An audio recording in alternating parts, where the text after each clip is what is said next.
थप्पड़ कांड, उसके बाद आंसू गैस के गोले दागे गए, आगजनी और बवाल दिखाई दिया। हालांकि अतिरिक्त बल तैनात किया गया। क्या जानकारी फिलहाल देवली उनियारा से क्या तस्वीरें हैं थप्पड़ कांड के बाद, वजाहत।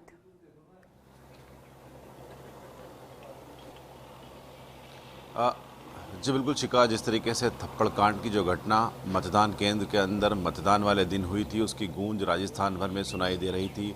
थप्पड़ कांड के बाद लगातार वहां पर जो उपद्रव किया गया, पुलिस पर पथराव किया गया, आगजनी की घटनाएं की गई, पुलिस के वाहनों को फूंक दिया गया था। उसके बाद पुलिस ने वहां पर आंसू गैस के गोले छोड़े थे, लाठीचार्ज किया था।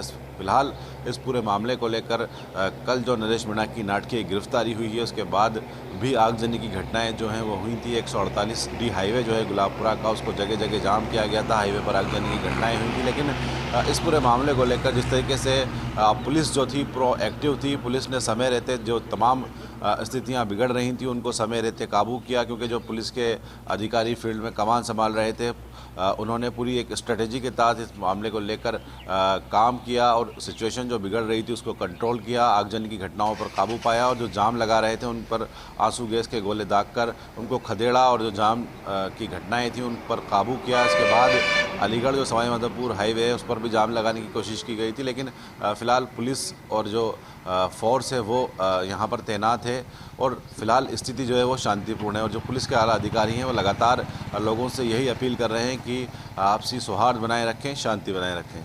वजाहत, थप्पड़ मारने के बाद अब तक इस पूरे प्रकरण में क्या क्या हुआ, ये भी बताया गया कि समर्थकों की भी गिरफ्तारी की गई।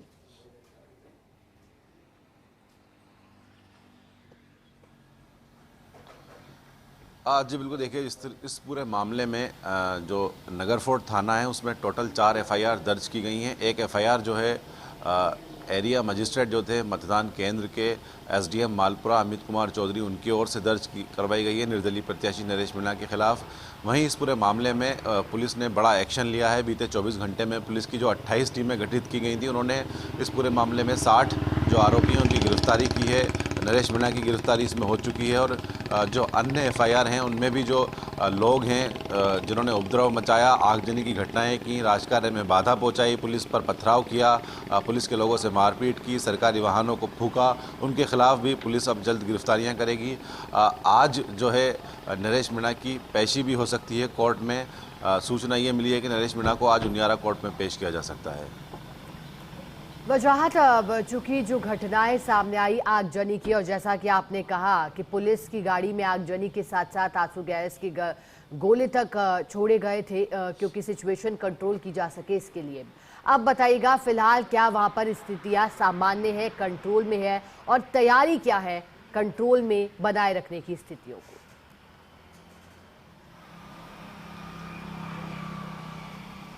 आज बिल्कुल, अगर तैयारियों की बात की जाए तो पुलिस जो है पूरी तरीके से मुस्तैद है। पुलिस की जो स्ट्रेटजी है वो यही है कि कैसे भी करके जो इलाका है यहाँ पर कानून व्यवस्था को बहाल रखा जाए, किसी भी तरीके का वायलेंस जो है वो कोई क्रिएट नहीं कर पाए, माहौल को कोई ख़राब नहीं कर पाए। इसको लेकर जो पुलिस के आला अधिकारी हैं वो लगातार उनियारा में कैंप किए हुए हैं। पुलिस के जो तमाम अधिकारी हैं वो उनियारा में ही डेरा डाले हुए हैं। जो सेंसिटिव पॉइंट्स हैं, जो सेंसिटिव गाँव हैं, वहाँ पर पुलिस का भारी ज़ाब्ता तैनात है। इसके अलावा साथ साथ जो 148 गुलाबपुरा हाईवे है, जहाँ पर कल जिस तरीके से हमने देखा था छिटपिट घटनाएं जो हुई थी, आगजनी की, हाईवे जाम की, उन सेंसिटिव पॉइंट्स को भी शॉर्टलिस्ट कर वहाँ भी पुलिस ज़ाब्ता तैनात किया गया है। जो टॉप पुलिस अधीक्षक हैं विकास सांगवान, वो इस पूरे मामले की वहाँ पर लगातार मॉनिटरिंग कर रहे हैं। जो फील्ड में अधिकारी काम कर रहे हैं उनको लगातार निर्देश दे रहे हैं।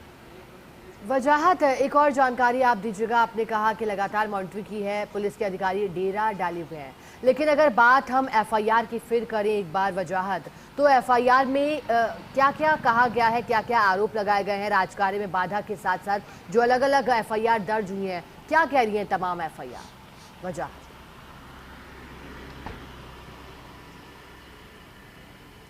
जी बिल्कुल, देखिए इस पूरे प्रकरण को लेकर हमने जिस तरीके से बातचीत की थी टोंक एसपी विकास सांगवान से, उनका इस पूरे मामले में कहना यह है कि जो निर्दलीय प्रत्याशी है नरेश मीणा वो वांछित अपराधी है, उसके खिलाफ कई स्टैंडिंग वारंट जो हैं वो जारी हैं। इस पूरे मामले को लेकर एसपी का कहना है कि उन्होंने जो संबंधित थाने हैं, संबंधित ज़िले हैं, उनको पूरी जानकारियां दी हैं।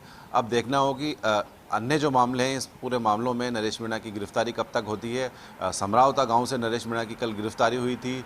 इस पूरे मामले को लेकर एक अलग से एफआईआर जो है एरिया मजिस्ट्रेट जो थे एसडीएम अमित कुमार चौधरी, उनकी तरफ से नगर फोर्ट थाने में दर्ज कराई गई है। उस पूरे मामले में जो मारपीट उनके साथ की गई थी उसकी घटना का जिक्र है। राजकार्य में बाधा सहित कई ऐसी संगीन धाराएं हैं जिनके तहत मुकदमा उन्होंने दर्ज कराया है। ठीक है वजाहत, बहुत शुक्रिया आपका वजाहत, साथ जुड़ने के लिए।